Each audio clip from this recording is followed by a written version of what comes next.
The ball going. All right, so we will go ahead and start. Welcome, everyone. Thank you for joining today's webinar, hosted by Promo Republic and their CMO Peer Talks community. Great community. I've been in it for a couple of years now, so always happy to jump on and help facilitate these conversations. We've got a great panel today. Today, we're talking about the one and only local marketing, which is the bane of everyone's existence, but also very necessary in us as consumers. As much as we hate telling franchisees, and if you don't know me, I'm born and raised New England and I live in Philly, so I'm just gonna shoot it to you straight. And I'm gonna try really hard not to swear because Santa's watching. But as much as we hate telling franchisees and don't understand why they don't do local marketing and why costs per leads and digital are so high, us as consumers, we are the problem. Like we're the ones that are like, I don't trust anything but Google reviews, and I want to go meet people. And if I meet someone who owns a business, I'm probably going to feel guilty and want to use them, even if it costs a little more and I trust it a little more.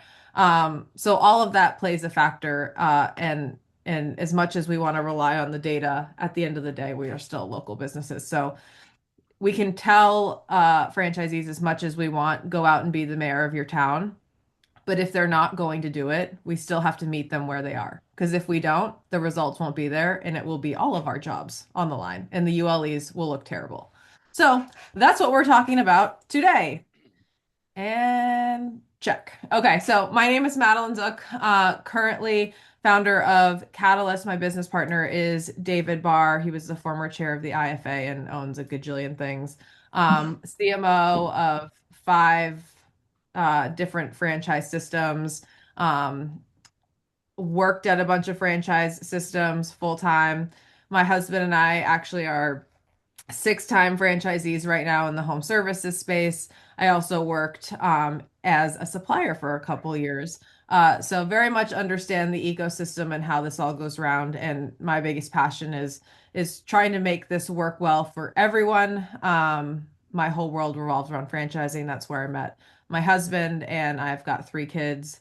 And since we've got now six brands, hopefully one of them, if they make it out alive out of this holiday season, will take over a brand. So hopefully just trying to leave franchising a little bit better than we came into it. And then I'll let them introduce themselves. We've got Caitlin from I9 Sports. Caitlin, thanks for coming on today. Yeah, definitely. I've been with marketing with I9 Sports now for about 8 years full time, but about 13 years total. Before that, I was in HOA management and working in the corporate environment, as second in command to our VP of marketing locally in our region. And so I've had kind of the best of both worlds. Now I do a little bit more of the local side of things, and I have the opportunity to really dig my heels into and help to mentor some of the other franchisees and their staff members and helping roll out strategies. And I work closely with our corporate team too. So I'm really looking forward to this conversation. It's very near and dear to my heart. And I always say I work with Skyhawks, which is similar in the I9 Sports, and Caitlin has the worst of both worlds because she's asking for two of the, not just one of the people's like most precious things of money, two. They're asking for their kids and their money. So it's a double negative there, but hopefully, we turn it into a positive. Yes. Now we've got Austin from Empower Brands. Austin, thanks for joining us today. Yeah, absolutely. Glad to be here. Yeah, Austin Mickelson, Director of Digital Marketing at Empower Brands. Been there for about 2 years now. Really had a few different roles there, but now focused purely on owning our digital strategy, which really enjoy and have a passion for. Prior to that was leading two of our brands, Koala Insulation and Wallaby Windows. And then prior to that, I worked on the supplier side. So I was at Scorpion, was the VP of franchise marketing there. And so, yeah, been in franchising for around a decade now. Really enjoy it. Love the space and love helping franchisees win and help build their community. So excited to dive in and talk about that today. You talk about local marketing too, because we are birds of a feather in home services space. There's nothing less sexy than home services. Like, That's try right. making a deck sexy or like window washing, impossible. I've tried. Yes. And then we've got none other than Chad Palmer. I would like to explain what United Franchise Group does, but y'all are all over the place, so I'll let you do that. Yeah, sure. Thanks for that amazing intro. Yeah, I'm Chad Palmer, CMO at United Franchise Group, and you're not wrong. We are unique in franchising in that we don't focus on one vertical. We have 11 brands spread across multiple industries. Everything from the co-working space with our vast group to Signarama is probably, that's our longest standing brand. So that's one most people are familiar with, but we're everywhere from there into food with Great Greek and Grace Craze. So my role is a fun one because I get the challenge and the benefit of seeing multiple industries, marketing tactics, kind of what's working. And we're kind of fortunate that we can be quick and agile and move those strategies around, especially on the local marketing. So very, very excited to see what the rest of the hosts have or the speakers have to say today and add I our think two cents in for what works for us. I think it's interesting when people look at you like your platform, and I like it to like propelled brands where there's not like a similar like home services or pet. And I asked Catherine Monson once, I was like, I don't get Yeah. it. And I was like, I Yeah. might be frozen in my steps just by her looking at Yeah. me. And she just had the perfect answer and was, I'm not looking for industry specifics. I'm looking for the best unit level economics. And whether that's in pet or salon or real Yeah. estate, that's what matters and that's what's going to match in our platform. So I think that aligns very well with what United does. Yep. I'd agree. So here we go. I'm going to hand this off to Alex, who's going to explain a little bit about Promo Republic because before you get all of the knowledge from our panelists, you get a pitch from Promo Republic. Maddie, thank you so much for that intro. 60 seconds of attention from everybody. Quick introduction to myself. I'm Alex Harbinyoff, local marketing consultant with Promo Republic. Been in franchising now approaching into 7 years. Every day is a learning experience, and I'm really grateful to learn from such experts around me on a day-to-day basis. A little context to Promo Republic, we're currently partners with a little bit over 110 franchise systems, 25,000 franchisees cumulatively, and we have one clear mission, to make local marketing truly feel activated. And what's that really mean? Through one single point platform, you can manage all of your social media, listings, reviews, and analytics across every brand, location, and territory. This year, we've actually really excited with our newest launch of our mobile app, our AI assistant, and it was specifically built for this agenda that we are going to be discussing today of franchisee activation. The people who are closest to the customer, yet sometimes the hardest to actually activate. What AI Assistant is, it's an extension of your business coaches and your field marketing team, and it puts that in directly into a franchisee's pocket with an easy to use mobile app. It already absorbed your company FAQs, brand voice, guidelines, compliance rules. It studies and measures real-time data of your local marketing performance to identify what's performing for each specific franchisee, and then guides that franchisees on a day-to-day basis what they should be posting, how they should be managing their customer reviews, and really identifying the actions that move the metrics for their specific territories. Why this big push for franchisee activation now? There's a clear pattern across our customer base. Franchisees that are adopting local marketing beyond the provided corporate evergreen plan are really that number one driver of strengthening that local online visibility. Brands that achieve 80% of their franchisees activated locally are typically outperforming by 2 to 3 times in search discovery and thus impacting that same store revenue growth. Brands that are stuck at that network average of 20 to 40% franchisees adopted, which is the average that we're seeing across all industries in franchising, are losing ground pretty quickly as AI search continues to push traditional SEO to the sidelines.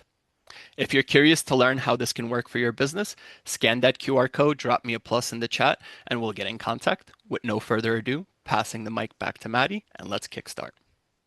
Awesome. Thank you. One of the things I love about Promo Republic is that you truly have a dedication to furthering. I know it's not an industry, people get mad when I say it, but I just call it the franchise industry. So I appreciate your dedication and always helping to educate.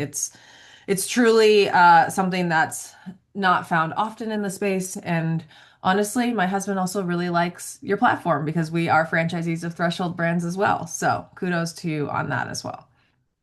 So here is our agenda. We're gonna cover, and we'll try to move pretty quickly, and I'll try to shut up. I talk so much, and I'm gonna try and just not do that. But one, how do you see franchisee adopting influence local performance, and where is that impact easiest to spot?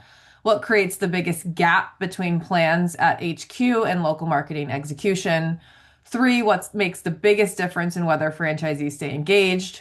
Four, what approaches or supports have you seen consistently raise adoption across operators or regions in 2025? And going into 2026, what shifts in tech or processes would be most helpful to have franchisees stay consistent day to day?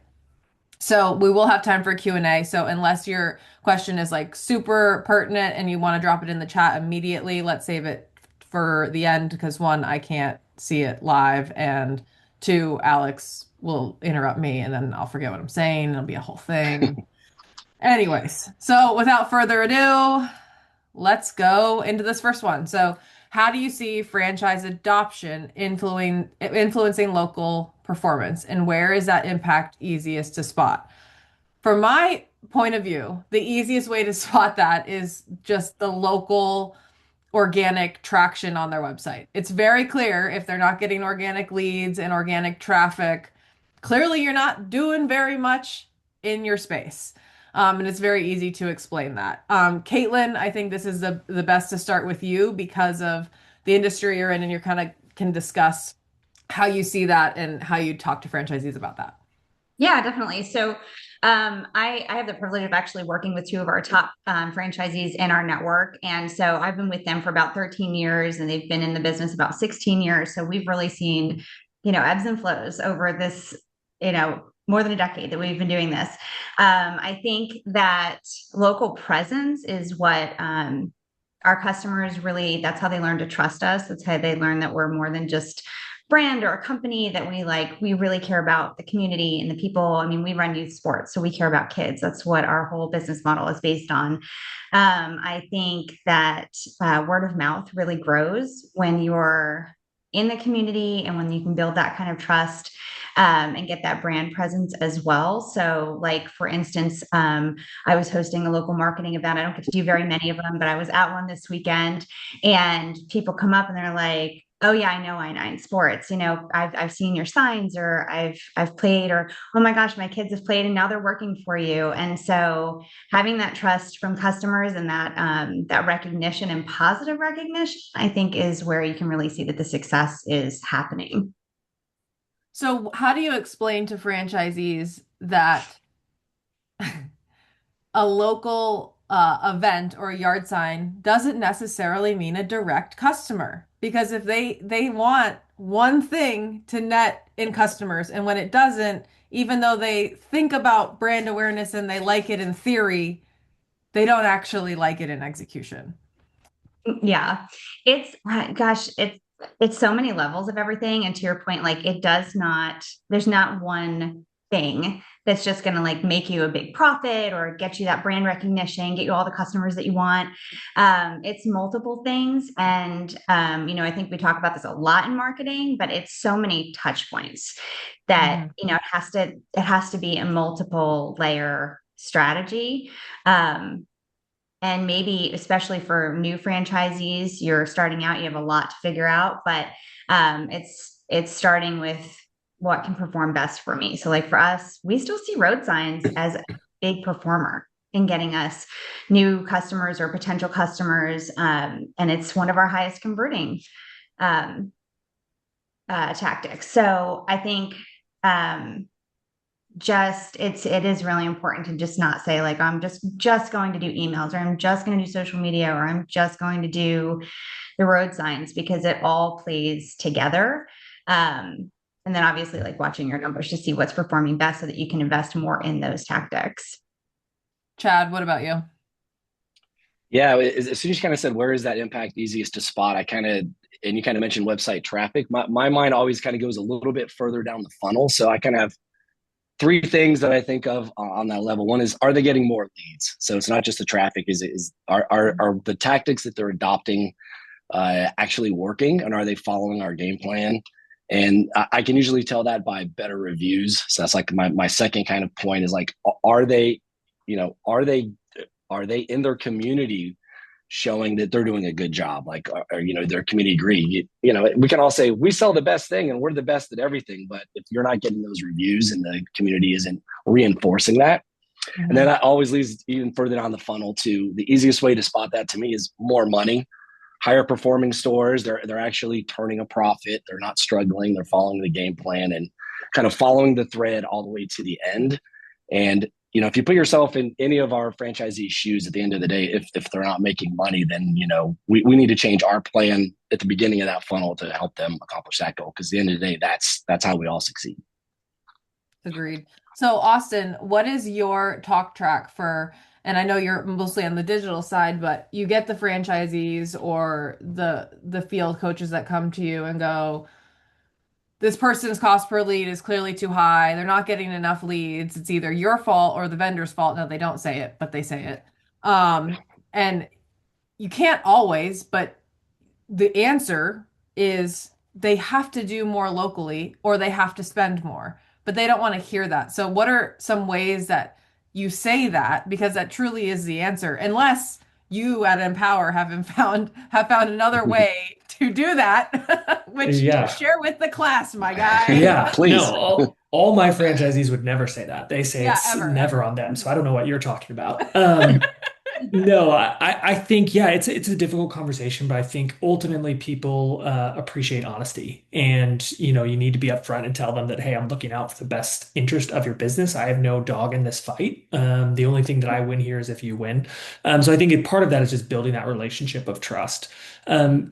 Other things that I think come up is, leveraging peers in the network to help say that conversation. I think it's one thing when it comes from me or a member of our team. It's so much more powerful when it's a peer that is sharing the wins that they have for those types of tactics. So I think anytime that we're trying to push something, we want to make sure we're leading with a peer that has tested this, has done it well, because we just see much higher adoption rates from people when they're able to do that.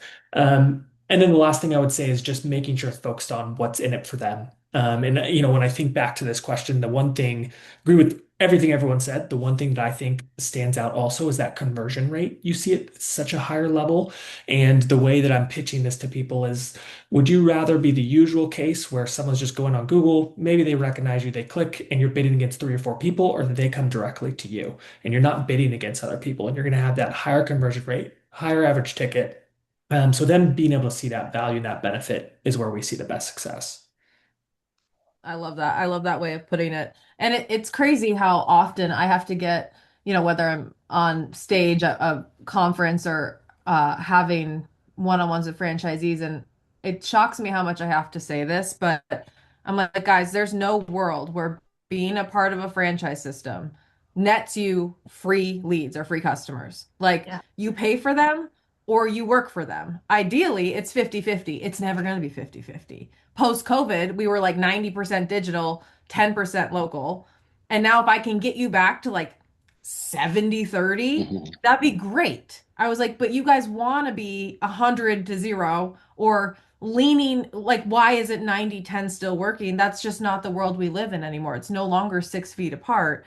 And so usually when I say that, I'm like, the fact of the matter is that McDonald's still requires you to spend money on advertising. You think McDonald's is going anywhere? So what makes you think as a koala insulation that you don't have to spend money in advertising? Like the Red Sox go out there and have to spend money to get their season ticket holders to come back and be season ticket holders. What makes you think as an I-9 franchisee, 2 years out of the gate, that you don't have to because I'm an I-9 Sports? And their eyes start to get real wide. And so I'm telling them, I don't want to tell you to spend more. I can't tell you to spend more if you don't have more either. But the time has to come from somewhere, and it's not coming from the home office. I'll tell you that. We'll tell you what to do. We can't go do it for you. And so then you start to see kind of the cold sweat and the shakes. But it's shocking how much they forget that being part of a system doesn't just mean people come to them automatically. So let me see a chat. Kate, Alex. Okay, we're good. All right, next up. Okay, what creates the biggest gap between strong plans at HQ and local marketing execution on the ground? I say the people that you put in the system, but that's the easiest answer. So, Chad, I'll start with you on this one. Yeah, I think this one falls for me solidly in under one word, just complexity. Mhm. If we have 20 different ways we can drive leads, we have all different ways for lead generation, and if owners have to log into 5 or 6 different places to do that, and they're just not clear, even sometimes, like we might say, oh, we're using this AI tool. They're like, I've heard of AI. Yeah, do that. Get me leads. And they Mhm. don't know what they're supposed to do on their end to Mhm. hold their end of the bargain, then we're in trouble. But I've just kind of seen over the years that as we've kind of gone to more of a one dashboard system where we pull tools into one unified spot, at least Mhm. that way they feel like they're not overwhelmed, and they actually will do the plan. If it's a 20-point plan, we all know the phone rang and they forgot 19 of the points. They're Yeah. busy. So the easiest plan that we can have that does as much of that on autopilot for them, I think, is the most successful way to do Yeah, and I love the idea of, the complexity because as soon as it gets past 3 bullet points, the brain thinks of it as complex, which that. means Shuts out. hard. Yeah. Hard means a threat, and then you don't want to do it. And I was like, if I learned anything in college outside of I can do a pretty decent keg stand. It was the one psychology class on marketing that was like, yeah, there is something to having too much complexity that the brain shuts down. And if you can consider everything else they have to do as a franchise owner and a person, that can be a lot. And so I often see that if we're just talking about the local side, if you tell them, even if you keep it as simple as go be the mayor of your community, what does that mean? Give it to me in Yeah. 3 steps. Don't give it to me in 20 and give it to me tactically and like go to 2 BNI meetings a month, go to one event and do 75 yard signs, right? As soon as you start giving them all of these different lists, I'm not doing any of it. Couch, margarita, let's just hope for the best because franchisees are people just like us. We're just as busy, we're just as overwhelmed. And I think sometimes we forget that the same lives we live are the same lives they live as well. And so that work-life balance still has to play for them as well. So, Austin, thoughts? Yeah, I think you both just summed it up perfectly because it's this how do we balance between the complexity of the tactic or the task we're wanting to do, but also make sure we have the specificity. And so we want it to be simple enough, but also specific enough. And that's where I think, that communication has to give them that high level view of what is this doing and really tying it back to their bottom line. I think sometimes as marketers, we're just talking big picture or this is how it's going to help the brand, which is great. But if I'm an owner, I don't care about the brand. I care about my P&L. So making sure we tie it to the P&L and then make it clear and not complex, but also when they're ready to execute, that there is very clear, specific deliverables and step by steps so that they don't have to think, what does it mean to be the mayor? That they see, okay, I do this, this, this, and then I check off the box and I'm good. And I think that's where you get that buy-in.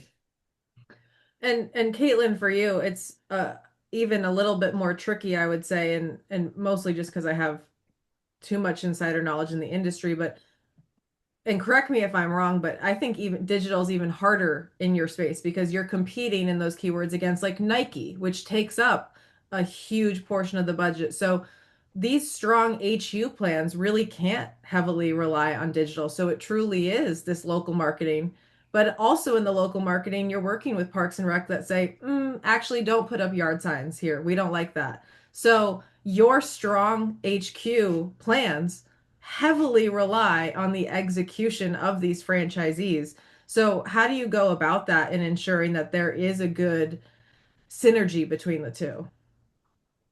Um, I mean, I do it full time. We have, like you said, like our franchisees are people, but they're also running businesses. And I think that often what I'm seeing is that people are saying, I'm getting into this because I love kids and I love sports and I want to make a difference in these families in our community. And marketing isn't why I got into sports. So I'm going to put that on the back burner and I'm not going to pay attention to it because it's too hard and I can't, like you're all saying, complexity, right? It's a lot. And I am a marketer full time and I have been for almost 20 years. And the amount that is required in the marketing sphere right now is a lot. So it's like, what's that saying? How do you eat an elephant one bite at a time? But like, where do you even start half the time? And that's the questions that I get a lot. So I think personally, when it comes to franchisee or franchisors, having education available, even if it's just a resource, a person that you can come to and say, I really genuinely don't know how to do this. What's the best way for me to prioritize this? Because not everybody has a marketing person locally. And that goes, I would say, across the board for every franchisee, not just in 99 Sports. But as a franchisee, like what's the best way to prioritize it? And I think that comes down to strategy and writing it down. So we're right up against 2026. Figure out where your priorities are. What are your best performers? Like I mentioned, like road signs is one of our really top performers still, which is kind of wild. But where in the digital space do you want to learn more? Things like that. So little by little, you'll get there, but you do need to at least prioritize what's going to be the best performance, pour into those things. And then once you get that as a well-oiled machine, you can add on to it from there. But trying to do it all at one time can sometimes just be so much that they literally just push it to the back burner. And that is not a recipe for success. So partner with the people who are doing well. Keep it simple. Mm-hmm. So what makes the biggest difference in whether franchisees stay engaged? So you see this a lot. They come out of training. Maybe you have a great onboarding program that assists in a lot of that lift, or maybe they come out and they're just raring to go. And then maybe there's a plateau. Maybe they get really tired. Maybe they get that startup phase where they're realizing, oh, this costs money and where's my break even? How are we staying engaged? And Austin, I want to start with you because, like I said, maybe this was offline, maybe it was online. I don't know. Home services are not sexy. So it's a lot easier to do marketing when you have cool car ads or it's QSR and you're doing fun commercials and stuff. But when, you're talking about washing windows and servicing HVAC, it can be a grind because it's also not something people want to buy. You're not lighting up lives here. You're usually there because you have to be, not because they want you to be. So, how does your team work to ensure that franchisees are staying engaged and marketing is still a piece of the business that they continuously invest in instead of divest in, whether it is mentally, emotionally, or financially? Yeah. I would say one is just, making sure that we're supporting them as a partner, not a police officer, or, it's like coaching over making sure that there's compliance, something like that. I think sometimes we're like, we have that onboarding plan and they're not sticking to it and you need to call them out, but how can you do it in a way that I'm a partner here and I'm helping you try to win? And then I also think, again, data is key. And if you don't have good data to share, you're not usually going to win these people over. And so you got to have a clear set of data that showcases to them the importance and value of what we're trying to execute. And then I think when we're trying to win somebody over, it's really about if they're kind of off the reservation or bringing them back, I want to focus on what is one tactic that we could accomplish together. And really trying to choose a tactic that I know will give that kind of immediate gratification. Maybe it's not the one they need the most, but this is the one that's going to spur them to see the result right then and there and now be invested to try the next one and the next. So I think if you can hone in on what gives them that results day one from something, you'll win them over to do the next. I like that idea of quick wins because, again, psychology, our brains are wired for instant gratification. Chad, what about you? Because, there's a very big difference from someone, wanting leads for signage versus somebody wanting leads for, charcuterie catering. So what is, how do you guys approach that from a holistic standpoint? Yeah, I would say as far as kind of keeping them engaged, I agree totally that early wins is the way to go. And so we work really hard in the first, 90 days. We might have to do additional hand holding. We might have to create extra graphics. We might have to walk them through social media. We have to, I think, sometimes slow down and understand that, everyone here on this panel is very well educated in marketing and we know our stuff and we work really hard to keep up to the minute, but they're a franchisee. They're coming in from the outside. In a lot of cases, they don't have marketing experience. So other than following our game plan, they're kind of trusting us. So if they see those early wins, I think that just gets the trust in that franchisor franchisee relationship. And then beyond that, we love sharing success stories or really big wins with our team. So they say, hey, I'm still working away. I'm in my first, 6 months of this business, but I see this other owner doing what I'm doing, and they just had a huge win. And so if I kind of keep going, I'll succeed at that level too. So I think but both of those just win, and it is psychological. We all want to know that our hard work is going to result in success at the end. So I think either early on or seeing a kind of light at the end of the tunnel helps our franchisees. I like that success story too. And I was at the Emerging Franchisor Conference, and Sam Ballas and Mary Thompson were talking about, who are the chair and the incoming chair of the IFA, we're talking about when you split up your franchise system. It might have been David Barr too. They're split up your franchise system into 4 quartiles. You can very easily see the success metrics of you've got your successful and engaged, your successful unengaged, you're unsuccessful engaged, and you're unsuccessful unengaged. So where can you make the biggest impact is usually the successful unengaged. If we can make them a little bit more engaged, can we get them higher up? And then that third tier that is unsuccessful but engaged. Why are they unsuccessful? They're still engaged. Like maybe we just get them doing different tactics while they're engaged. So really focusing on that second and third quartile to kind of push the entire system up. Caitlin, any additional thoughts? I think all of what you said is basically what I had in my notes, but also maybe mentorship too. Sometimes it can feel a little isolating, especially as a new franchisee coming in. You're trying to learn the ropes and you're trying to learn everything, including how to be a marketer, which you may not have been before too. So I think kind of pairing up with someone, whether or not the company has like a mentorship program or you're just seeking one out, don't let yourself be alone and find somebody that you can kind of bounce ideas off of, because you're going to be more successful together than just trying to do everything by yourself. It's really not meant to be that way. Yeah, I really like that. And we've used, as a franchisee and Threshold Brands, they've really leaned into those peer performance groups.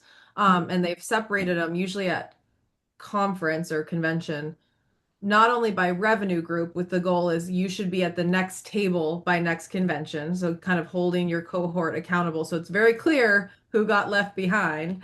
But also they do it by region. So there's no excuse of like, well, Florida's not like California, or, that's $1 million spend. I'm brand new. So I thought that was really cool to kind of fight different pieces, and you always have someone else to go to. So I thought that was a really good thing we lean into.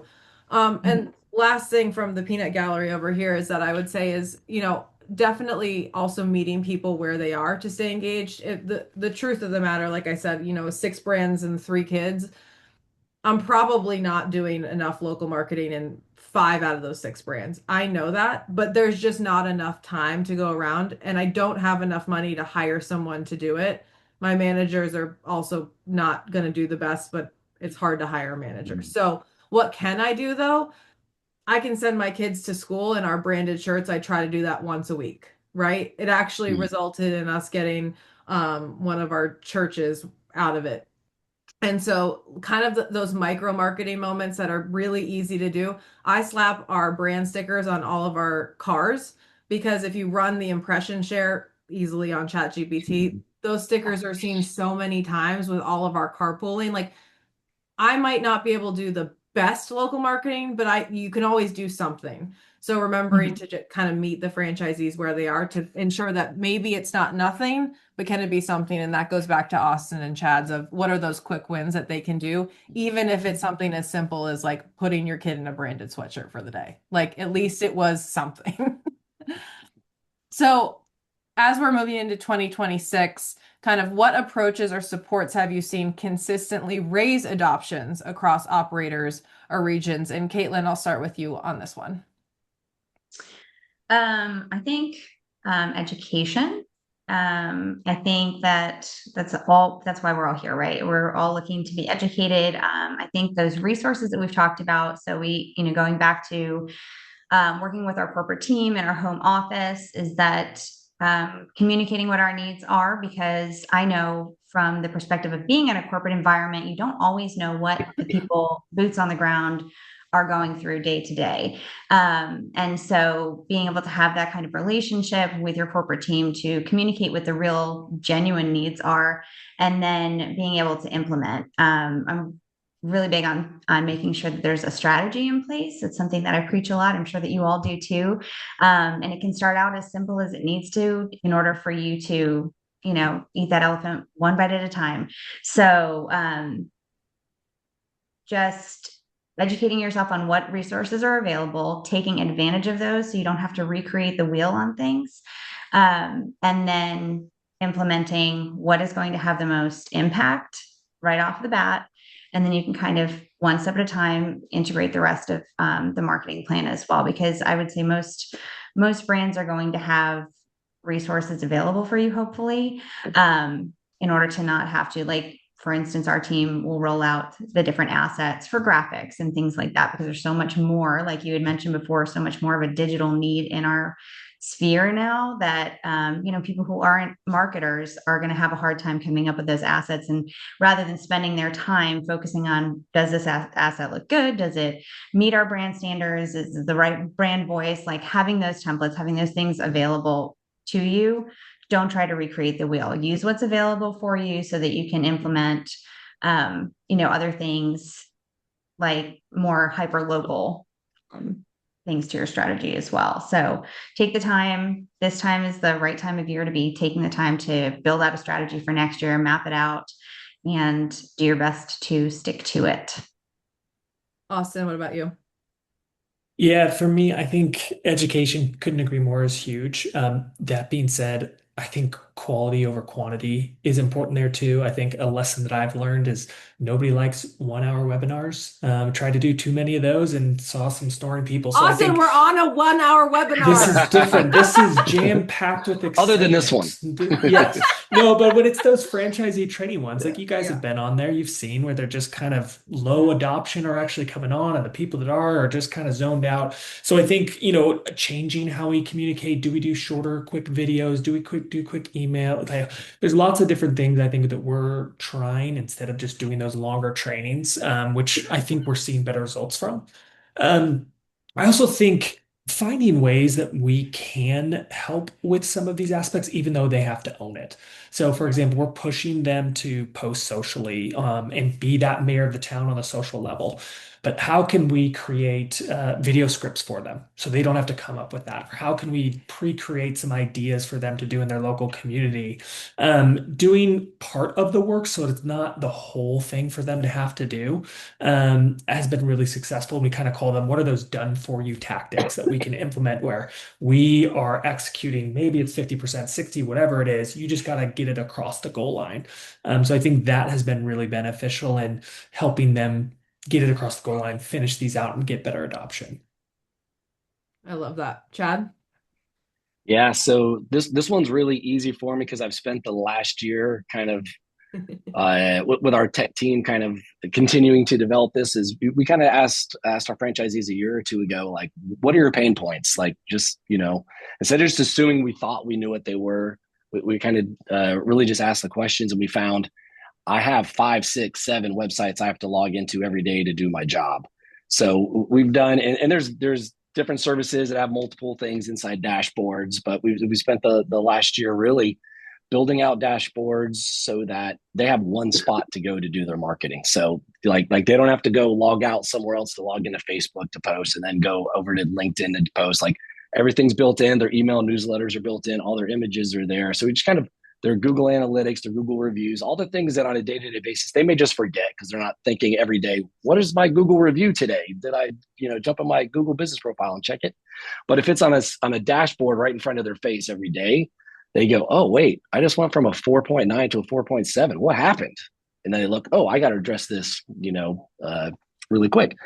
So that's been one of the things that we found. We've been rolling it out to all of our brands. And then just like we were kind of joking before this call about how's all of our end of the year going with strategic planning and all the mayhem. We're planning for 2026. Like, already it's been successful as we're rolling it out. What can we add to it? So I think any kind of dashboard that'll take API feeds, you'll be surprised. Almost all the vendors that we work with, they're happy to say, great, tag in, put it in your dashboard. as long as you use our service, we're happy to. So it also doesn't tie us to other platforms sometimes, so we can kind of own the information more at a central location. Yeah, and I guess I'll tie that up as I love what all three of you say, and it's very simply put is, kind of educating. Like, for instance, SEO is an easy one. In all 6 of our brands, we pay a different SEO fee, and if I asked any one of our franchisors what's that for, we couldn't tell you. You can't ask me what SEO is, because there is no real definitive answer. But the truth is that the only thing franchisees can do locally to help their SEO is get more reviews. Like actively, tactically speaking, the rest of it, really should be handled from the top level down. So this is kind of the education piece that we're talking about, of like, what is it that they can actually do that helps? And to your point, Austin and Chad, is make it less to adopt for them. What else can we take off their plates, make it a little bit easier? And then some stuff that as a franchisee I despise, but it's also good because I need to do it. One, consistency, right? And to your point, Caitlin, stick with the strategy. Don't deviate, because we need to constantly tell them dinner before dessert. And then the third piece is that sometimes I might have to force adoption for you. If I need you guys to understand some big things that we're rolling out, I might make it mandatory that you have to watch this quarterly meeting before you can access your CRM. Like that might be something that has to happen, because if you're not going to read the emails and you're not going to sit and you're not going to watch the Zooms, I have to help you help yourself. So I don't recommend that, but there's things like that can happen, that if the adoption rate really is a culture struggle, you might have to voluntold them to do it, and they're going to start seeing the value and understand, oh, this actually saves us a lot of time and, makes us money in the future. So different ways to go about it, but all tying into the big thing of how do we increase unit level economics and then grow as a brand. And I think we kind of answered this last one as a whole, but finally in 2026, what shifts in tech or processes would most help franchisees stay consistent in day to day? And I guess we can continue expanding on this, because I think we answered it, but I think this question could be better suited of, how do we explain AI marketing to franchisees, right? We know what the techs that we need. We know the consistency that we have to have. And I think franchisees relatively understand social, paid, reviews. Nobody understands AI. We barely understand it because AI barely understands it. So what types of things are you guys looking into? What are you concerned about as 2026 comes about and, things are going to change very quick? Chad, I'll start with you. Sure. Yeah. My nickname on LinkedIn is Chad GPT. So I live, eat, and breathe AI. So this is definitely near and dear to my heart. Part of United Franchise Group, I'm very fortunate that our CEO Ray is very into AI as well. I know from talking to other friends, some other franchisors just are still kind of waiting and seeing what's going to happen. Yeah. I guess probably one of the things I'm most excited about this next year for AI is to implement and to kind of roll out what we call just basically predictive analytics. So like, instead of telling a franchisor, you should spend $2,000 on your PPC, saying, hey, let's reverse engineer last year's sales numbers and show you, if you spend $3,000 instead of $2,000, you can expect this many more leads, which will lead to this many more deals, which gets you a 4x return instead of a 3x return. Here's your threshold, so that they can kind of almost see it before it happens, as much as we can predict, obviously, and kind of show them through the data that, like we've all kind of said it on this call, like, if you're not spending enough money, you're not going to get enough leads, which means you're not going to make enough money. But the other end of that for a franchisee is like, what? So you want me to spend $100,000 a minute, on PPC? That's not realistic. So we have to kind of, so we're trying to use that data to really find that sweet spot where because we all kind of know there's a little bit of spend, like, just doesn't move the needle. And then suddenly there's that, extra 150,000, 2,000, whatever it is based on your brand, that suddenly goes, oh, quality leads are coming in. We've got the right avenue and the right spend target mixed. And on the local side, that's really hard for a franchisee, I think, to know what that number is, because as we know, like here in West Palm Beach, Florida, it's a different number than Topeka. It's a different number than New York City, different number in Austin. So we can have like a percentage or a rough idea, but until they're really working the system, we don't know um, like a very specific number to say, this is your magic number. So we're trying to use some AI to help us find that kind of sweet spot to help all of our franchisees. Yeah, especially at scale. We started doing that at Tint World, and it was very manual, but we have this calculator, and I'm happy to share with anyone. It's very simple, but we take their cost per lead, the store's actual conversion rate, so lead to estimate, estimate to sale, their average job size, and then how much revenue they were actually driving or how much they wanted to drive. And then we would say, based on these, and I had this one franchisee who in business for 10 years, notoriously loud, especially in the Facebook group, tried to fire me like 20 times. I'm like, Jason, I don't work for you. I said, look, buddy, if you keep your conversion rates relatively the same, if you spend $1,500 more, you're going to make 43 grand additional in revenue. May comes, he says, okay, bet. May comes, he gets a lot more phone calls. He didn't want phone calls. He said, Maddie, I want them to come in the store. I don't want to answer the phone. I said, do me a solid and just answer the phone because we're talking on the phone. Like this is a lead. Yeah. He said, okay, he got it all together. And in the next 3 months, consistently, the $1,500 netted in 67K more in revenue. So that's like the predictive analysis you're talking about. And at scale, like that's the proactive things that franchisees really want. I think they underestimate how difficult that really is for us. And especially we're betting on their money, right? That's a very risky thing to do. So, well, yeah. To your point, you hit a hot topic that I cover in our training though, but that phone call, that I call it the handshake between marketing and sales. Yeah. If they're not answering the phone, they can spend 10 grand, 20 grand, 30 grand and throw it in. I say, if you want to throw your money in the air, throw it toward me. But if you want to actually use it, we work hard on the marketing side to drive those leads to their locations. And if they're not answering the phones or their Facebook messages or whatever, it's not just phones now, their text, whatever communication tool the customer chooses to connect with us, then they're just throwing their money away. I used to tell them every time the phone rings costs you $100. How many times you don't want to wait to answer it? Yeah. So I think, we'll see that integration with sales and ops more than ever on that conversion rate, really having that focus. But I love that predictive analysis tool and would love to connect with you offline to see how that's going. Austin, next year's going to suck for us, just point blank, because that Gemini and ChatGPT has now turned it into an answer engine, not a search engine. So every brand I work with, and I'm sure every franchisee and your corporate team is like, website traffic's down. Austin, what did you do? You broke it. You broke it. And I'm like, you're right. I broke it. I broke all your websites. It's my fault.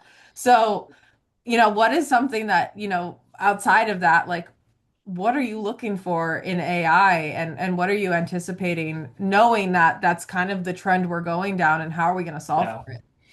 Yeah, I think there's a couple things that I think about. I mean, there's a lot of unknown, like we're all going to say. We don't know exactly the fundamentals of what it takes to rank for AI versus what it does today. But ultimately, I think sometimes, especially talking to franchisees, when they were like, what are we doing about AI? What's happening? How are we totally changing our strategy? And I get why they want that approach because they're like, this is a revolutionary change. We should revolutionary change our business to match it. I think the reality is that the fundamentals of SEO, the fundamentals of marketing are still going to be there. There's going to be tweaks and changes. I'm not saying that SEO is going to be the same as trying to rank for AI, but I think high quality content, answering questions, building authority through reviews, like all of those fundamentals are not going to go away completely. So I think part of it is just setting the stage of the reality of we still need to focus on the fundamentals of marketing and execute that well, and we'll be in a good position. The other is trial and error and testing. I think we're going into a stage where I feel like with SEO, we've had a lot of the answers and it's about execution. We're now going into this new stage where we don't have a lot of answers, and trial and error and A/B testing are going to become far more important than ever. And I think those, Chad, to your point earlier, that are willing to test and trial and change are going to see leaps and bounds of growth over those that are going to sit back and wait and say, well, we don't know what to do. Let's just wait so we don't mess up. So I think you're going to have some big winners and some big losers based off of who's willing to take those risks and who wants to sit back. Yeah, and I like to all of our points too is like we can tell franchisees too, hey, I'm not going to roll this all out and bet. Like, we got to test. We're going to do some Mhm. tests and we're going to try Mhm. it. And whoever wants to raise their hand, but we're not going to get Yeah. anywhere unless we try it. Right. So I think that'll be a big piece. Caitlin, what about you? So we see it a little bit differently because we're on the local level. But as new as AI is, was like the hot topic in our annual convention. And Mhm. I think one thing that I see is that it's like the Wild West out there right now. Like everyone is like, how can I use it for my benefit? But does it know your brand voice?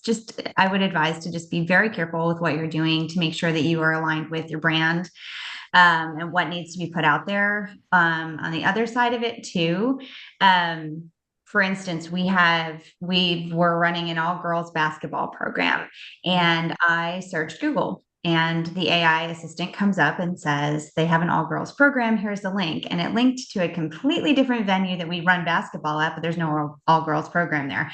And so it's that learning experience of what information are we feeding it? Is it getting the right answers from us? And how do we tailor the copy, like through our website and Google reviews? And when you're answering Google reviews, like if we're just talking about that for a second, make sure that you're including those keywords, that information, so that it is also getting the appropriate answers from you directly, in your reviews on your website, having frequently asked questions, with answers that will actually feed the system. It's going backwards and having to redo some of the stuff and rethink of how we've done it in the past. And now we have to go forward, and kind of partner up with these answer systems, and they're all over the place. So we all have a lot of strategy in trying to figure out how that works out, but it definitely keep your eye on it, I guess, would be some of my advice too. Because like I said, when I Googled our all girls program, it showed up at a totally different venue. So if you're not even aware that it's answering incorrectly, you can't fix the problem. So just keep an eye on it, really know what the pulse is, and what these systems are answering. So go on and maybe pretend to be a customer and ask some questions about yourself and see what comes back. I love that. And I think as a franchisee, one of the best things that a franchisor can tell me is exactly what you're saying here is like, look, Maddie, well, these are some things that are tried and true that are not going to change. Google's not going anywhere, Meta's not going anywhere, reviews are climbing in importance, and the website, whatever, is not going anywhere, and here's the steps we're doing. But at the end of the day, AI is not going to replace the service that you have. And it's certainly not going to replace the relationships that need to happen in your community. If anything, I would rather replace all of the SEO, organic impressions that you get digitally with all in person. I would love to do that. So, as much as we're nervous about the future of AI and how much it's going to cost and where those trends are going to take us with consumer behaviors, the more you invest in your community, the more you're minimizing the risk that AI has to your business. And if we do our jobs as a franchisor and you're doing that to minimize your risk, if anything, and it goes right, both things are going to come together and boost your business as a whole. So I think that's a good way for us to kind of wrap this conversation up. Does anyone have any questions, or answers or comments while we have a few minutes left? Or Alex, do you want to add anything as well? Maddie, we actually do have a few questions. One that I took the liberty to respond. But Caitlin, question directed towards you. When you were talking about road signs, are you talking about billboards or yard signs that are put on street corners? Okay. So I Yes. did the liberty to respond that it's yard signs because that's how I found my local franchisee on the exit of my community, but I'm not gonna steal your spotlight. Yep, that was the answer. It's yard signs. There are definitely some of our franchisees that utilize billboards. We haven't personally, but we have been very established in our community for a long time. It's just not something that we've felt personally is where we need to spend our money. But I think yard signs are a very efficient, financially efficient way to get your name out into the community. And they've worked very well for us for many, many, many years. So something that won't go away for us. Do you guys put tracking phone numbers on it or do you guys use QR codes? So we personally, let's see, how do I answer that question? We definitely have franchisees that put all of the above on theirs. For us, because we are so well known in the community, we found that having the phone numbers really weren't as relevant. And because the QR codes, people are more likely to just take a picture of the sign as they go by to remember the name. So QR codes we use more at like on site. So if we need somebody to scan to opt in for text messaging or to download our game day app, things like that is where the QR codes are becoming more relevant to us. But putting that kind of information, like the website to us was a little bit more important to have on than the phone numbers themselves, because they can get the phone number on our website. They can get to all of the local information that way. So that's how we're handling it locally.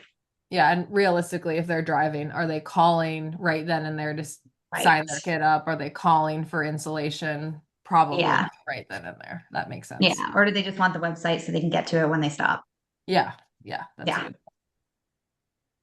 Yeah, if whoever invents the app, and maybe this probably already is invented, I'm not smart enough to do it, but like that can scan the QR code that's already on your phone. You know, and you're like scrolling and it's like, here's the QR code. And you're like, I would like to go to that, but I am already on my phone and that I cannot scan with my phone.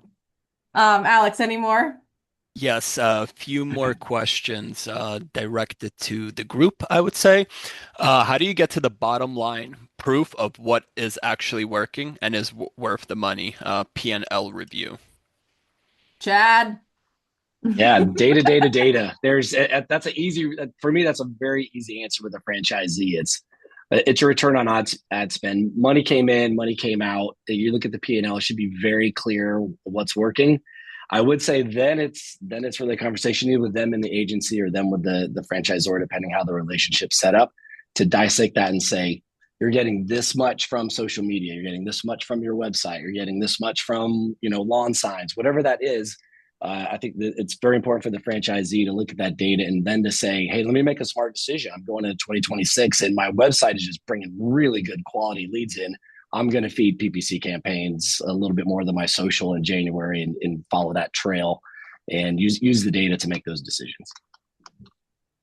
And I'd say I would also be cognizant of the responsibility that you're giving each channel, right? So you wouldn't want to, and this is exactly what Chad's saying, but if you're looking at it, remember that for yard signs, if you're like, oh, I didn't get any leads from yard signs, well, they're also probably why PPC did so well, right? So it's not something that you want to cut completely, but definitely it's shifting budgets, not depleting them. Go ahead. And as we know, they all are intertwined too. It's a great point. Like for franchise development, I'll never forget, like we cut back heavy on social because we said our brand website's crushing it. And then we saw the leads go down to the brand website and go, oh, it's more brand awareness. Maybe we're not directly getting it, but we are still getting it. So you have to kind of play with those numbers and those sliders up and down. The halo effect. Yep. 100%. What else you got for us, Alex? I don't think there's any other questions. Awesome. Well, Caitlin, Austin, Chad, anything else you want to add before we wrap this up? Thanks for having us. This was great. I appreciate the insight from Caitlin and Austin, and it's always great to learn from our peers and the tactics. And if nothing else, I think a lot of times these conversations show us that what we're doing is right. There's like that 80-20 where we get so focused on that 20% that changes all the time. But to Austin's point, there's core things that we have to do on the marketing side that will always be true. Great content, great products, great customer service are never going to go out of style. Exactly. Well, Alex, thank you so much for hosting this. I hope everyone has a wonderful holiday. I hope vendors, you get your contract signed. Franchisors, I hope you're not bugged to get them signed. And I hope everyone has a wonderful and royalty/ULE boosted filled December. I need to shut up now. All right, someone turn me off. Thank you, everybody. Happy holidays. Thanks, Happy everyone. holidays. Appreciate it. Thank Take care. you.